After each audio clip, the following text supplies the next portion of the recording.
नमस्कार, मैं संवाददाता संजय भाटी और आप देख रहे हैं एमडब्ल्यू न्यूज़ मुखर वक्ता। आज हम आए हैं कोटा जिले की ग्राम सेवा सहकारी समिति बूढ़ादीत, जहाँ के वर्तमान अध्यक्ष हैं महावीर प्रसाद मीणा। आज उनसे वार्तालाप करेंगे, उनकी समिति के बारे में जानेंगे और किसानों के बारे में। आज अब तक कार्यकाल में क्या-क्या प्रयास किया और आगे उनके क्या प्रयास रहेंगे। तो सबसे पहले हमारे चैनल में बहुत-बहुत स्वागत है अध्यक्ष साहब आपका। धन्यवाद। तो अध्यक्ष साहब, आप बताइए अब तक का आपका राजनीतिक करियर क्या रहा है इस समिति में आने से पहले? समिति में आने से पहले मैं राजनीति में सक्रिय नहीं था। जी। महावीर प्रसाद मीणा, अध्यक्ष ग्राम सेवा सहकारी समिति बूढ़ादीत। तो ग्राम सेवा सहकारी समिति बूढ़ादीत के व्यवस्थापक, तो उनसे हम परिचय करेंगे। सबसे पहले हमारे चैनल में बहुत बहुत स्वागत है आपका। धन्यवाद। तो सर अपना पहले परिचय दीजिए। भुवनेश कुमार मालव, व्यवस्थापक बूढ़ादीत ग्राम सेवा सहकारी समिति। अध्यक्ष साहब, आपने इस अध्यक्ष पद पर आके, इस समिति के अंदर आके आपने किसानों का, इस समिति का अभी तक क्या क्या प्रॉफिट किया और क्या क्या लाभ किया और आगे क्या योजनाएं रहेगी और किसानों के हित के आपके बात क्या रहेगी? मैंने दिसंबर 2011 में पहला चुनाव लड़ा जी सहकारी समिति का, जी जीता। जी मेरे पिछले कार्यकाल में यहाँ के किसानों को डीएपी यूरिया मिलने में बहुत ही ज़्यादा परेशानी होती थी। जी जी पहले के हमारे अध्यक्ष साहब जो थे, जी वो ना तो पर्याप्त मात्रा में खाद मंगवाते थे, जी जी और जो भी मंगवाते थे, मुंह देख कर वितरण किया करते थे। जी जी भेदभाव किया करते हैं। ये इसमें भेदभाव रहा है, पिछले पूर्व कार्यकाल में भेदभाव काफी रहा है किसानों के साथ। भेदभाव, पूरा भेदभाव। जी मैं अध्यक्ष बना, जी उसके बाद में मैंने जैसे मान लो कि पाँच कट्टे गरीब को, जी छोटे काश्तकार को, जी जी 10 कट्टे बड़े काश्तकार को, जी इस हिसाब से दे रहा हूं। जी जी तो उस हिसाब से ही मेरे घर पर जाएगा। बिल्कुल बिल्कुल बिल्कुल भी किसी प्रकार का कोई भेदभाव नहीं आम जनता से या अपने किसानों से।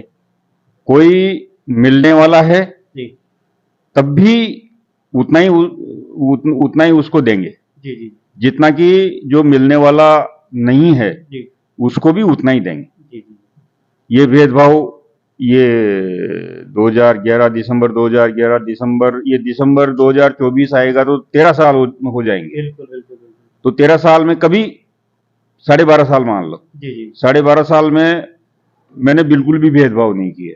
आगे की आपकी प्रक्रिया किसानों के हित में? मेरे अध्यक्ष बनने के बाद में जो मेरे पहले जैसा भेदभावपूर्ण वितरण हुआ करता था, जी जी वो मैंने पहले लाइनें लगा करती थी, जी जी जी मैंने बिल्कुल लाइनें खत्म कर दी जी और पर्याप्त मात्रा में खाद वितरण करना शुरू कर दिया। जी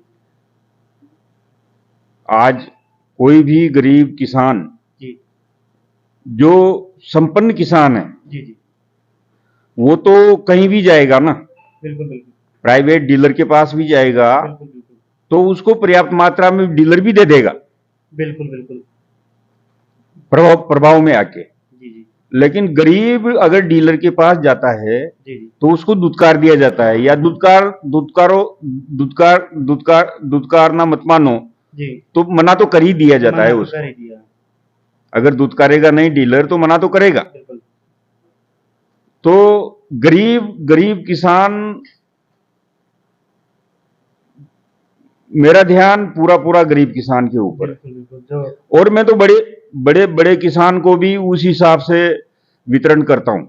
जी जी जी तो अध्यक्ष साहब, अभी तक आपका अच्छा प्रयास रहा, आपने कोई भेदभाव ना रखते हुए गरीब और अमीर, जो जो बड़े और छोटे काश्तकार हैं, उनको एक समानता में रखा। ये बहुत अच्छी बात है आपकी। आगे आपका समिति हित के बारे में क्या प्रयास रहेगा कि किसानों को ये लाभ मिलना चाहिए या किसान इस चीज से पीड़ित है? मेरे अध्यक्ष बनने मैं जब अध्यक्ष बना जी 18,20,000 की हानि में सोसाइटी थी। जी मेरे आज मुझे 13 साल हो गए, 13 साल होने को आए। जी आज 18,20,000 की हानि को खत्म करते हुए, जी जी कवर खत्म करने के बाद में, कवर करने के बाद में 26 लाख प्लस में है। मेरे अध्यक्ष बनने के बाद में तुरंत बाद में जी नए गोदाम के निर्माण का कार्य शुरू हुआ जी और 2014 में उसका उद्घाटन जी पूर्ण हुआ हाँ जी जी 2014 में। और ये जो गोदाम है 2022 में ये जो नया गोदाम बना है, जी 2 गोदाम बन गए। एक 2014 में आपके- उद्घाटन हुआ और एक ये जो नया गोदाम अभी अभी जो नया ऑफिस है, जी। इसकी बगल में एक गोदाम है, जी जी इसका निर्माण हुआ 2022 में, इसका उद्घाटन हुआ जी जी जी ये आपके कार्यकाल में रहा है। मेरे कार्यकाल में। जी जी दो नए गोदाम। और हमारे विधायक महोदय थे तत्कालीन जी श्रीमान विद्याशंकर जी नंदवाना, जी उनसे मेरे अच्छे ताल्लुकात थे। जी उनसे मैंने आग्रह किया जी कि बाउंड्री वॉल नहीं थी, जी जी बाउंड्री वॉल के लिए उनसे आग्रह किया, उन्होंने पैसा दिया, बाउंड्री वॉल बन गई। जी जी बाउंड्री वॉल बनने के बाद में फिर मैंने आग्रह किया जी कि मिट्टी थी, जी कच्चा चौगान था ये। जी जी जी प्रॉब्लम होती थी किसानों को आने में। हाँ, कच्चा। फिर अपने कर्मचारी है उनको भी। हाँ, तो इंटरलॉकिंग के लिए उनको उनसे मतलब निवेदन किया, जी फिर उन्होंने पैसा दिया, इंटरलॉकिंग हो गया। जी तो ये सारा विकास मेरे कार्यकाल में हुआ है। जी बहुत अच्छा विकास हुआ है, बहुत अच्छा विकास हुआ है। तो सर मैं अब आपके बारे में मैं जानूंगा कि जो अपने कर्मचारी है, व्यवस्थापक है, ये काफ़ी सालों से पीड़ित है, जूझ रहे हैं अपनी मांगों को लेकर। तो इनके बारे में आपका क्या सुझाव रहेगा, क्या कहना चाहते हो आप? मेरे कर्मचारी, ये जो कर्मचारी हैं, जी ये इनकी नियुक्ति मेरे आने के बाद ही हुई। जी जी जो पहले कर्मचारी थे, जी जो जनता को परेशान किया करते थे, जी जी उनको मैंने आते ही हटा दिया था। जी जी इनको नियुक्त मैंने किया जी जी और ये पूरी तरह संतुष्ट है। जी और जो भी इनकी मांग होती है, जो भी इनकी परेशानी होती है, उसका तत्काल समाधान करता हूँ। जी जी इनमें कोई असंतुष्टि नहीं है। एक साहब, जो आज के टाइम अब तक इतने लंबे समय से जो व्यवस्थापक जो हैं, समिति के कर्मचारी हैं, वो इतने लंबे टाइम से अपने प्रयास के लिए जूझ रहे हैं, पीड़ित हैं वो। इनके बारे में सरकार से आप क्या निवेदन करना चाहोगे, क्या इनके लिए कुछ कहना चाहोगे?